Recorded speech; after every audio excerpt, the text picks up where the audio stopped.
No ano de 1812, a Europa tinha um único dono. De Portugal até as fronteiras da Rússia, as ordens de um homem eram lei: Napoleão Bonaparte. Ele não nasceu nobre, ele era um soldado comum que, através do puro gênio militar, tornou-se imperador da França. Mas o poder absoluto cria uma ilusão perigosa. Napoleão acreditava que a geografia, o clima e a vontade de outros povos poderiam ser dobrados à sua vontade. Hoje, vamos mergulhar na história detalhada da sua queda. Para quem não conhece os fatos, prepare-se. O que destruiu o maior império do mundo não foi apenas uma batalha, mas uma sequência de erros estratégicos, um inverno mortal e a maior traição da era moderna.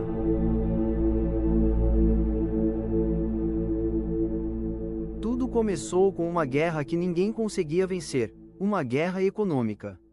Napoleão havia criado o chamado bloqueio continental.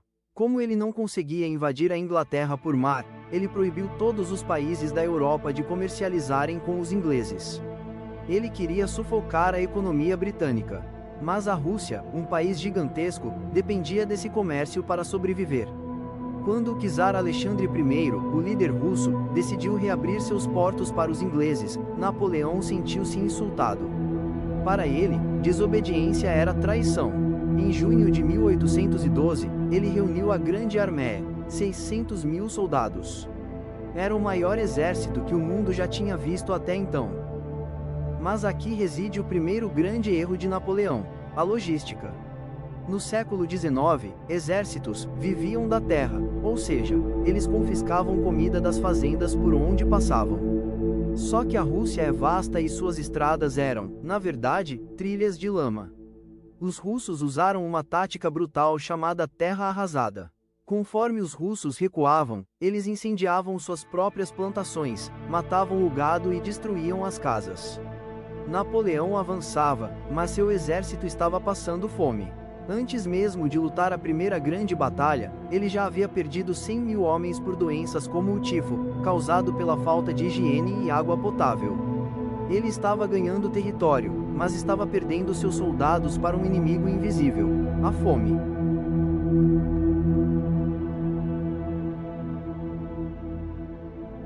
Em setembro, Napoleão finalmente chegou a Moscou. Ele acreditava que, ao capturar a capital espiritual da Rússia, o czar se ajoelharia e pediria paz. Mas a realidade foi um choque.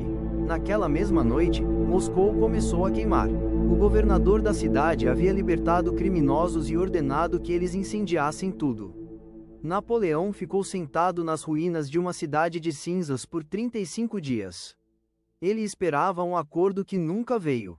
Percebendo que o inverno estava chegando e não havia suprimentos, ele ordenou a retirada.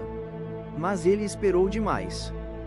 O inverno russo daquele ano foi um dos mais cruéis da história. As temperaturas caíram para 30 graus abaixo de zero. Os soldados franceses, que não tinham roupas de frio adequadas, começaram a congelar vivos. Os dedos caíam, os narizes apodreciam pelo frio. Cavalos morriam aos milhares, e sem cavalos, eles tiveram que abandonar os canhões e os carros de suprimentos. Dos 600.000 homens que entraram na Rússia com sonhos de glória, menos de 40.000 voltaram. O mundo inteiro assistiu, chocado. O exército invencível de Napoleão havia sido aniquilado pela natureza e pela própria teimosia do seu líder.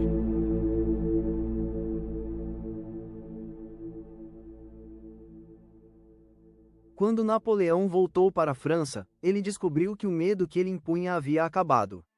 Países que antes o serviam, como a Áustria e a Prússia, viram que ele estava fraco e mudaram de lado. Eles formaram a Sexta Coalizão, uma união de todas as grandes potências da Europa contra um único homem. Napoleão tentou lutar. Ele ainda era um gênio, mas agora ele tinha que usar soldados adolescentes, meninos de 15 anos, porque os homens experientes haviam morrido na neve russa.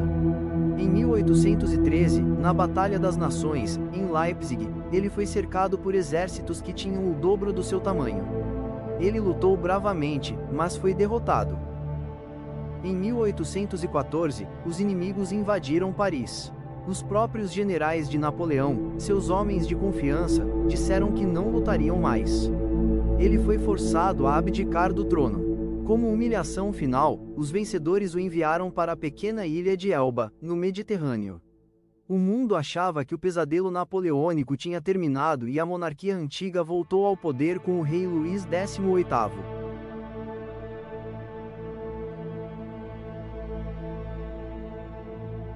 Mas Napoleão não era um homem comum.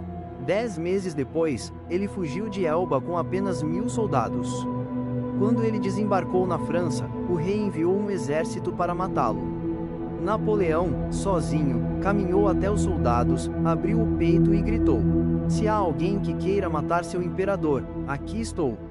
Os soldados, em vez de atirar, choraram e gritaram: "Viva o imperador!" Ele retomou o poder em Paris sem disparar um tiro. Mas a Europa não ia permitir. Em junho de 1815, aconteceu a batalha final, o Waterloo, na Bélgica. Aqui, o detalhe tático é crucial para entender a sua queda definitiva.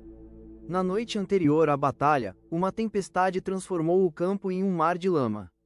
Napoleão, que dependia da velocidade dos seus canhões, decidiu adiar o ataque até o meio-dia, esperando o sol secar o chão.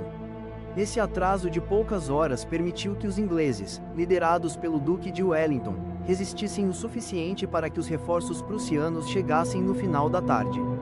Napoleão foi esmagado entre 2 exércitos. Pela primeira vez na vida, sua guarda de elite recuou. O império havia caído para sempre.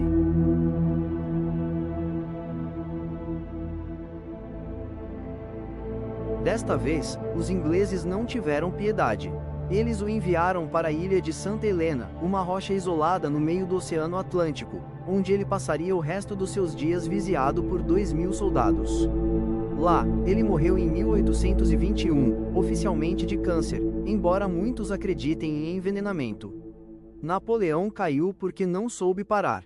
Sua ambição ignorou a logística básica e a exaustão humana. No entanto, ele deixou o Código Civil, a modernização das cidades e a ideia de que um homem comum pode mudar o mundo. A história de Napoleão nos ensina que o gênio sem limites é o caminho mais curto para a ruína. Ele dominou a Europa, mas terminou seus dias ouvindo apenas o som das ondas do mar, em um exílio absoluto. Napoleão conquistou quase tudo, mas o tempo foi seu maior inimigo. E para você? Qual foi o maior erro do imperador? O inverno russo ou a pressa em Waterloo? Deixe sua opinião nos comentários. Se você quer continuar desbloqueando os segredos que o tempo tentou apagar, inscreva-se no Era Unlocked, Fatos do Passado. A história espera por você.